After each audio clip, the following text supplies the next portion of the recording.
Ils n'étaient ni sultans ni esclaves, et pourtant leurs ombres s'étendaient à travers les salles les plus gardées de l'Empire. Au cœur du harem d'Istanbul, derrière des paravents sculptés et des portes dorées, se tenaient des hommes dépouillés de leur lignage mais revêtus de pouvoir, des eunuques en robes noires, des pages à la peau pâle et des danseurs parés de bijoux dont l'influence pouvait défaire un vizir. Leurs histoires sont enfouies sous des siècles de secrets, de scandales et de silence.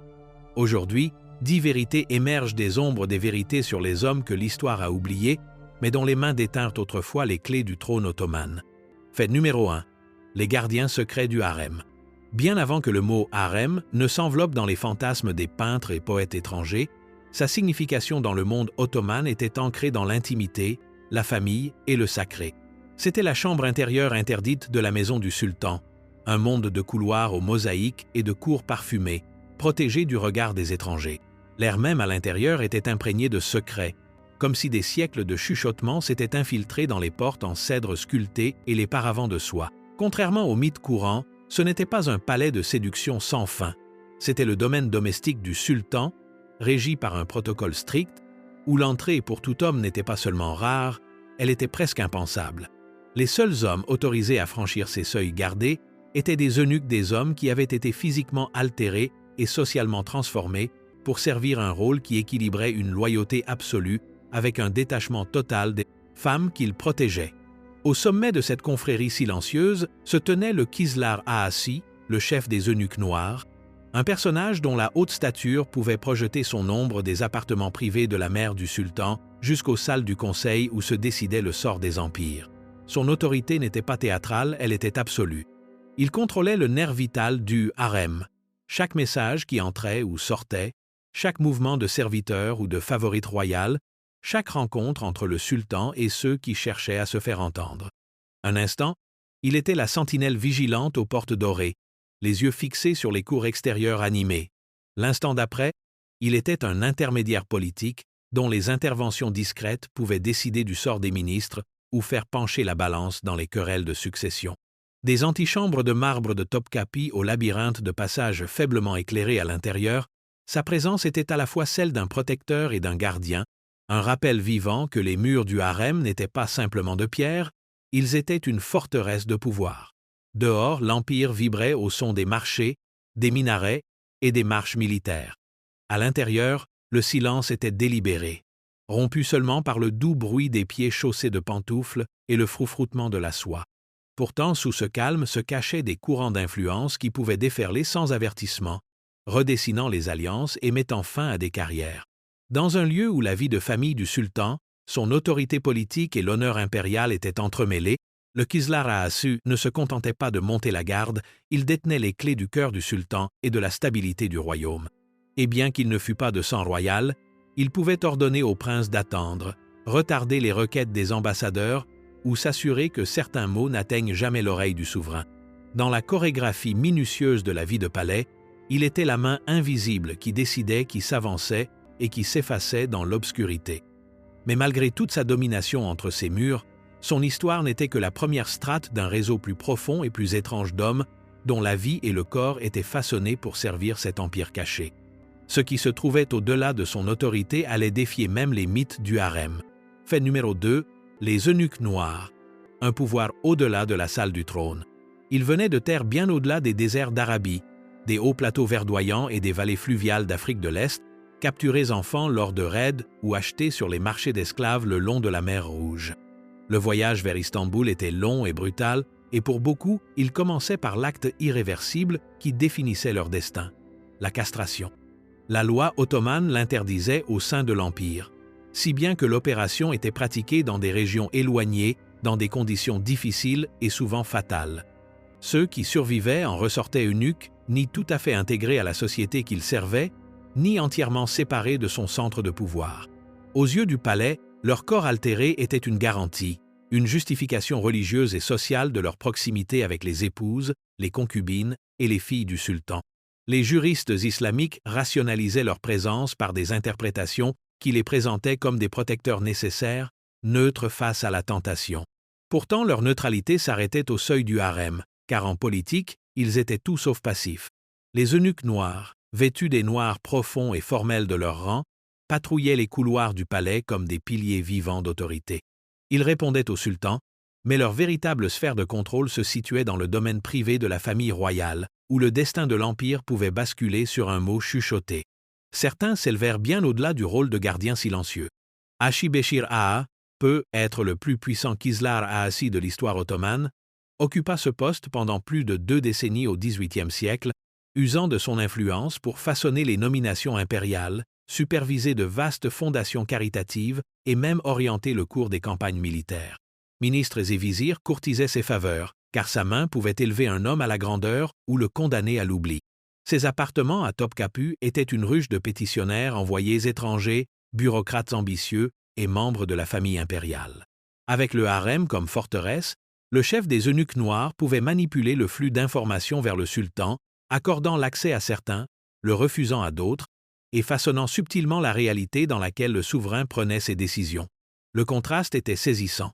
Ces hommes, qui dans leur jeunesse avaient été privés de tout contrôle sur leur propre vie, pouvaient désormais déterminer la vie et la fortune des plus hauts dignitaires de l'Empire. Le garçon d'un village africain reculé pouvait finir faiseur de roi dans les salles de marbre d'Istanbul, ses origines enfouies, sous le poids des robes de soie et de l'autorité cérémonielle. Et pourtant, au-delà des moucharabiés et des couloirs ombragés du harem, une autre classe d'eunuques à la peau pâle et née à l'étranger servait le palais de manière qui créerait un axe de pouvoir entièrement différent, un axe qui s'étendait des écoles de formation de la cour extérieure au cercle le plus intime du sultan. Fait numéro 3. Les eunuques blancs, l'autre force silencieuse du palais. Si les eunuques noirs régnaient sur les passages ombragés du harem, les eunuques blancs commandaient les seuils qui y menaient.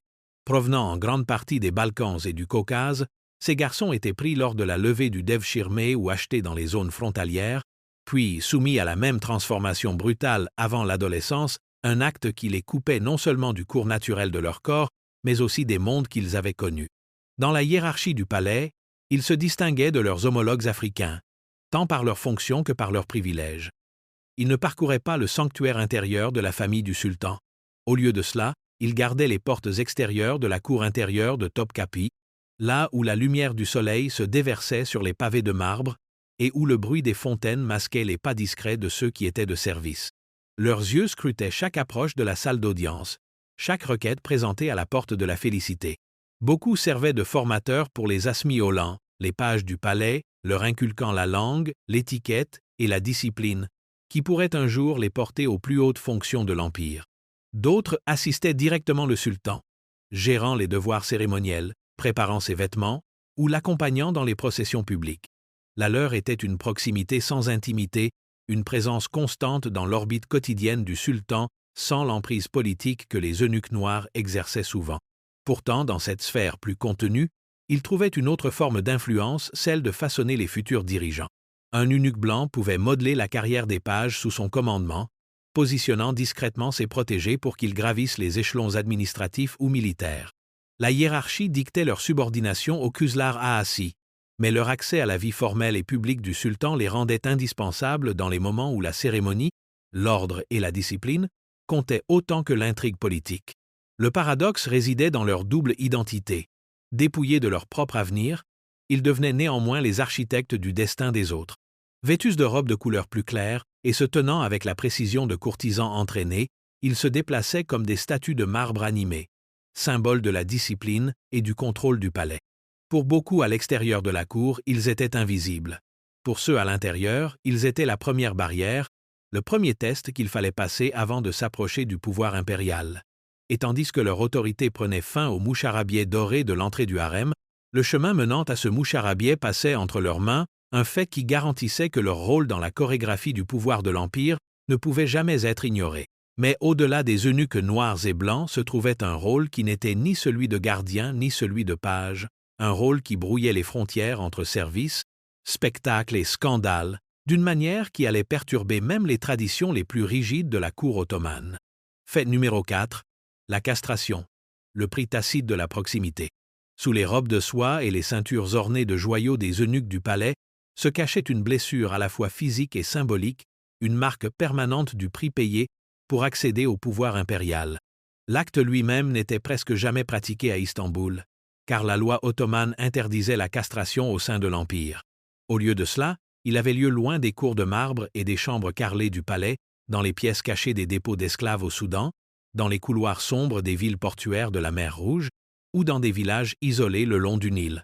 Les méthodes étaient rudimentaires, impliquant souvent l'ablation complète des organes génitaux avec des couteaux chauffés ou des éclats de verre, la plaie étant scellée par cautérisation ou compresse à base de plantes. Beaucoup ne survivaient pas à l'épreuve. On estime que les taux de mortalité dans certaines régions atteignaient plus de la moitié. Ceux qui vivaient enduraient une douleur physique à vie, une vulnérabilité aux infections et des changements hormonaux qui modifiaient leur apparence et leur voix. Leur arrivée à Istanbul n'était pas celle de recrues triomphantes, mais de marchandises humaines, suffisamment guéries pour être vendues et entraînées, leur corps témoignant de la violence qui avait permis leur nouveau rôle. L'Empire rationalisait leur présence par des arguments religieux et moraux, les présentant comme des gardiens de la vertu des femmes et comme des présences neutres dans des espaces où le désir masculin était interdit. Pourtant, la neutralité était une illusion, car ces hommes n'étaient jamais considérés comme des égaux au sein de la société ottomane. Même le plus puissant des Kuzlar Ağası ne pouvait échapper totalement au stigmate social qui collait aux eunuques les chuchotements sur la place du marché, les exclusions subtiles de certains rituels exclusivement masculins, la conscience qu'ils existaient dans un état liminal entre les catégories acceptées de genre et de statut. Leur soierie fine et leur haute fonction masquaient un isolement qui les suivait toute leur vie, une conscience que leur influence dépendait entièrement des fragiles structures de la politique palatiale. Au cœur scintillant de l'Empire, ils pouvaient humilier un vizir ou protéger une sultane d'un scandale. Au-delà des murs du palais, ils étaient souvent considérés avec un mélange de curiosité, de pitié et de malaise. C'était le paradoxe qui les définissait, mutilés pour empêcher l'intimité, mais investis de la confiance des secrets les plus profonds de la maison ottomane, exclus du tissu social, mais tissés dans la structure même de la gouvernance impériale. C'était une transformation si sévère que le garçon qui entrait dans la salle de castration n'en ressortait jamais ni dans son corps, ni dans son nom, ni dans sa place dans le monde. Et si pour certains, ce chemin s'achevait par des positions de pouvoir étonnants, pour d'autres, il ne menait qu'au rôle de serviteur ornemental, une figure sans voix dans une machine qui n'avait pas de place pour la faiblesse. Mais entre les murs du palais, toute présence masculine n'était pas définie par une autorité silencieuse. Certains y entraient non comme des gardiens, mais comme des artistes dont les spectacles éblouissants pouvaient captiver et scandaliser l'Empire à parts égales. Fête numéro 5. Les danseurs Kösek, les artistes masculins qui éblouissaient et dérangeaient. Bien avant que l'ère de la photographie ne puisse les immortaliser, les Köseks faisaient déjà l'objet de rumeurs, de fascination et d'indignation morale. C'étaient des garçons adolescents, souvent choisis pour leur beauté et leur grâce, vêtus de soies superposées teintes en cramoisi profond, saphir et or, la taille cintrée, les cheveux parfumés et ornés de chapelets de pièces qui tintaient à chaque pas. Leurs yeux maquillés rencontraient la foule avec un mélange étudié d'innocence et de provocation, une performance aussi calculée qu'hypnotique. Ils étaient entraînés à se mouvoir avec une sensualité liquide, leurs hanches se balançant sur des rythmes qui imitaient les battements de la zurna et le cliquetis sec des cymbales à main. Dans les réunions de l'élite, ces danses se déroulaient sous une lumière de lampe qui chatoyait sur les tissus brodés et les plateaux d'argent de sorbet, l'air épais d'eau de rose et de fumée de tabac. Leur public était généralement des hommes des hauts fonctionnaires, de riches marchands et, dans certains cas, la propre cour du sultan, mais il y avait des occasions privées où des femmes, à l'abri des regards, invitaient les Köseks à se produire dans des jardins isolés ou derrière les volets clos des pièces du palais. Le spectacle oscillait sur le fil du rasoir entre l'art et l'érotisme, et c'est dans cet équilibre que résidait son danger. Car si les danseurs Kösek étaient admirés pour leur talent, leurs performances brouillaient souvent les limites de la bienséance, provoquant à la fois le désir et la dénonciation. Les érudits religieux et les moralistes les condamnaient comme une corruption de la vertu publique, affirmant que de tels spectacles menaçaient l'ordre moral de l'Empire. Au XIXe siècle, alors que la société ottomane subissait une plus grande influence occidentale et des pressions réformistes, la controverse s'intensifia. Les fonctionnaires de l'ère des Tanzimat, désireux de présenter une image plus civilisée aux puissances européennes, commencèrent à considérer la tradition Kösek comme une source d'embarras. Des interdictions formelles furent émises dans certaines provinces, et les représentations furent de plus en plus reléguées dans la clandestinité ou limitées à certains festivals. Pourtant, l'attrait persistait. Dans les tavernes de Galata et les domaines privés de l'élite, les Köseks dansaient encore, leurs mouvements racontant des histoires tacites de beauté, de danger et d'éphémère. La rupture était flagrante. Dans une culture de palais définie par des hiérarchies rigides, ces garçons ni nobles ni soldats pouvaient capter l'attention des hommes les plus puissants de l'Empire, ne serait-ce que le temps d'une chanson. Mais leur renommée était aussi fragile que les lampes à huile qui éclairaient leurs scènes, et à mesure qu'ils devenaient trop âgés pour ce rôle, la plupart disparaissaient dans l'obscurité, leurs soieries troquées contre l'anonymat. Pourtant, le souvenir de leur performance persistait comme la dernière note d'une flûte de roseau, un écho d'un monde où la danse pouvait à la fois fasciner et déstabiliser. Et tandis que les Cossacks agitaient les sens, un autre groupe de garçons au palais était formé non pas pour le spectacle, mais pour le commandement, une transformation qui pouvait les mener des salles de classe de la cour intérieure aux plus hautes fonctions de l'Empire. Fait numéro 6, les pages du palais, formés pour le service et l'influence. À l'ombre des dômes de Topkapi, loin des bazars et des champs de bataille, les futurs administrateurs et généraux de l'Empire n'étaient pas nés, ils étaient fabriqués. Beaucoup commençaient leur parcours par le Devshirme, la levée qui rassemblait des garçons chrétiens des Balkans et d'Anatolie, sélectionnés pour leur intelligence, leur capacité physique et leur sang-froid. Arrachés à leur village, ils entraient dans un monde de transformation rigoureuse, leurs premiers pas résonnant sur les cours de marbre de l'école Enderon du palais. Ici, l'éducation n'était pas simplement une question d'alphabétisation, c'était une immersion dans la machinerie du pouvoir impérial. Ils apprenaient le turc ottoman, le persan et l'arabe, maîtrisant aussi bien la langue de la diplomatie que celle de la poésie. Ils étudiaient l'histoire et l'art de gouverner, mémorisaient les codes subtils de l'étiquette de la cour et s'entraînaient à l'équitation, au tir à l'arc et aux tactiques militaires.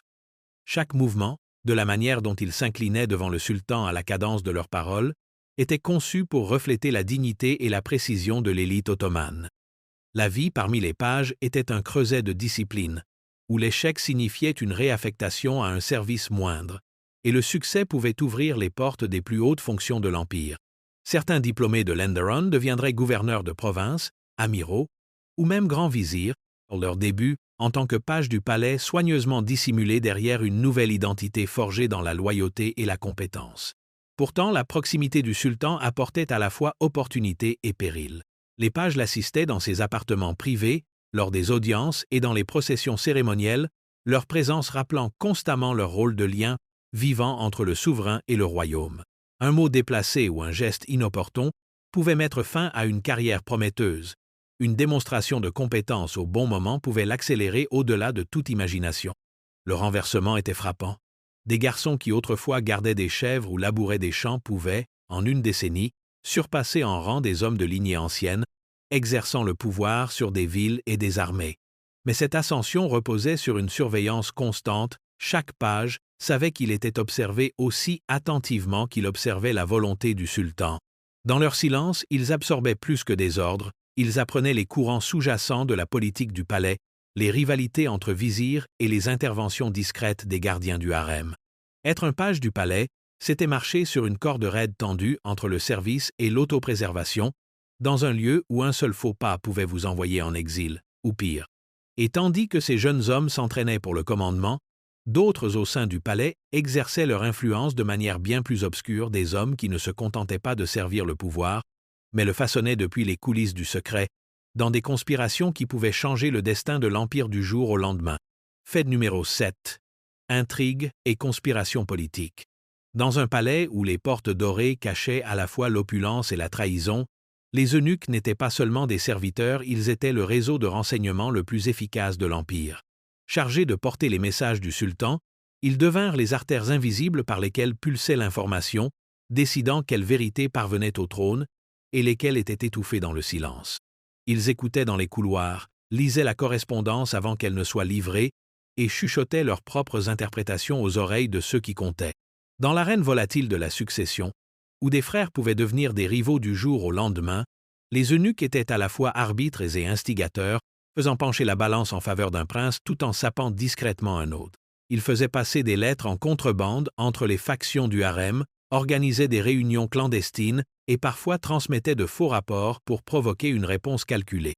Les archives historiques témoignent de moments où le chef des eunuques noirs, ne maniant d'autres armes que l'accès, orchestra des purges politiques qui balayèrent des factions entières du pouvoir, les remplaçant par des alliés qui devaient leur ascension à son intervention.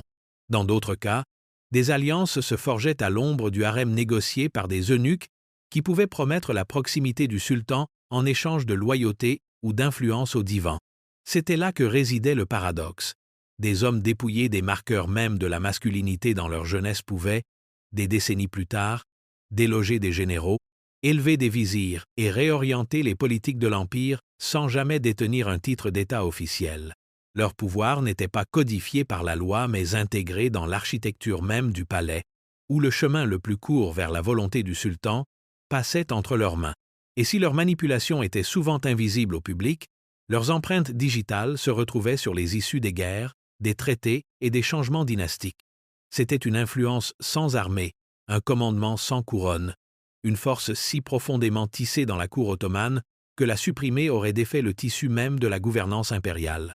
Mais au-delà de la politique et de l'ambition, une autre strate de leur autorité était renforcée non par le secret ou la stratégie, mais par la foi elle-même, une sanction religieuse qui rendait leur présence dans le harem non seulement tolérée, mais essentielle. Fait numéro 8. La dimension religieuse. La présence d'eunuques dans le harem n'était pas laissée au hasard ou à la simple tradition, elle était soutenue par le poids de l'interprétation religieuse. La loi islamique, bien que ne prescrivant pas explicitement l'usage des eunuques, offrait un espace pour leur emploi en tant que gardiens dans les lieux où les femmes vivaient recluses. Les juristes et les érudits raisonnaient que les hommes physiquement incapables de relations sexuelles pouvaient être admis sans violer la sainteté de ces espaces, présentant le rôle de l'eunuque comme une protection morale plutôt qu'une intrusion.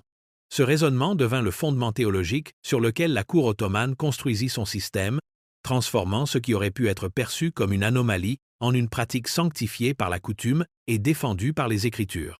Pour le chef des eunuques noirs, la légitimité religieuse s'étendait bien au-delà des portes du harem. En tant que Kuzlara-Asu, il se voyait confier l'un des devoirs les plus sacrés de l'Empire, la supervision des fondations impériales qui finançaient le pèlerinage annuel à la Mecque. Chaque année, la caravane du Hadj partait sous son autorité, transportant à la fois les pèlerins et les dons symboliques du sultan vers les villes les plus saintes de l'islam. La procession était un spectacle de foi et de puissance impériale des bannières, claquant dans le vent du désert, des chameaux drapés de tissus brodés, des gardes marchant en rang précis. À sa tête chevauchait le représentant du sultan, souvent le chef des eunuques noirs lui-même, une figure qui, quelques semaines auparavant, parcourait les galeries ombragées de Topkapi. Ici, dans l'immensité ouverte du Hedjaz, son rôle passait de gardien des secrets à intendant de la confiance sacrée. La rupture était frappante. Le même homme qui contrôlait les chuchotements et les intrigues du palais commandait également la ligne de vie logistique et spirituelle vers la Mecque, reliant le domaine le plus privé de l'Empire à sa plus publique déclaration de foi. Cette dualité renforçait l'idée que les eunuques n'étaient pas de simples fonctionnaires mais des intermédiaires divinement sanctionnés, leur influence s'étendant des appartements familiaux du sultan jusqu'au cœur du monde musulman. Pourtant, au fur et à mesure que le XIXe siècle se déroulait, cette autorité ancrée dans la religion commencerait à s'éroder, défiée par des réformateurs qui cherchaient à démanteler les institutions mêmes qui avaient maintenu les eunuques au centre de la vie ottomane pendant des siècles. Fait numéro 9. Le déclin du système.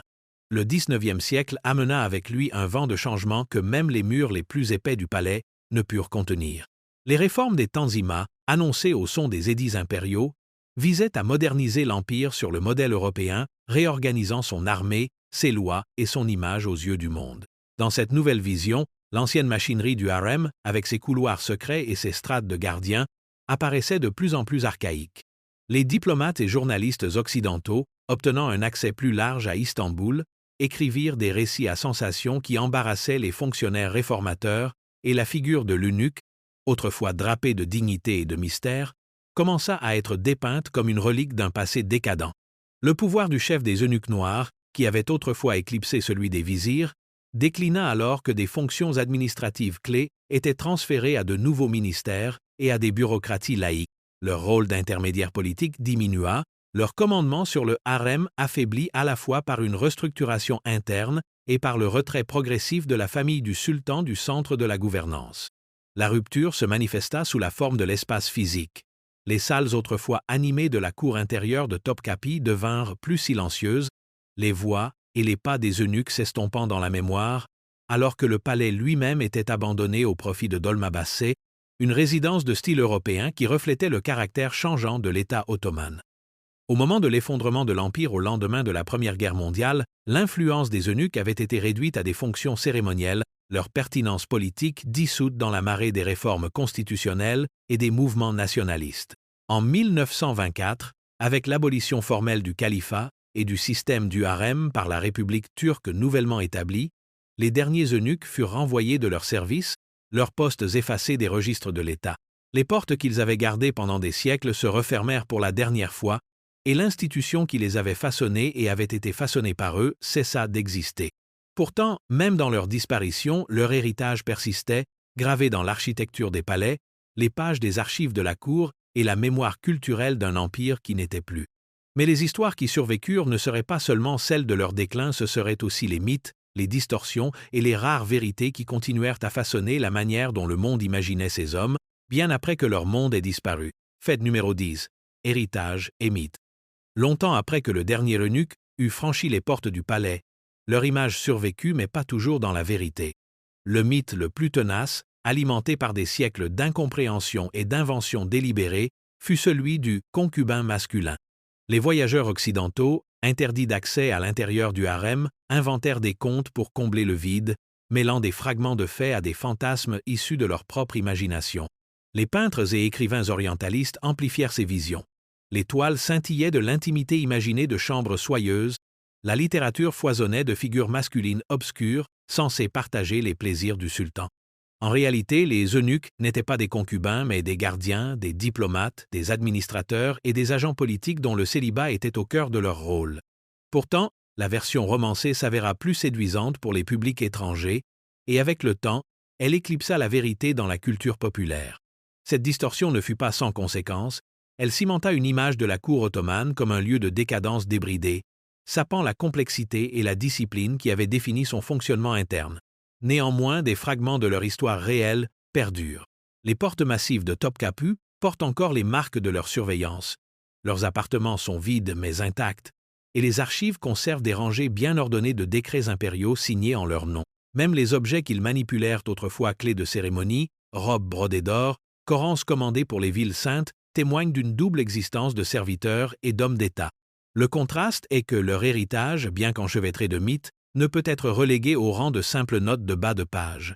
Les eunuques ont façonné le flux d'informations, la stabilité des dynasties et la perception même du pouvoir ottoman à l'étranger.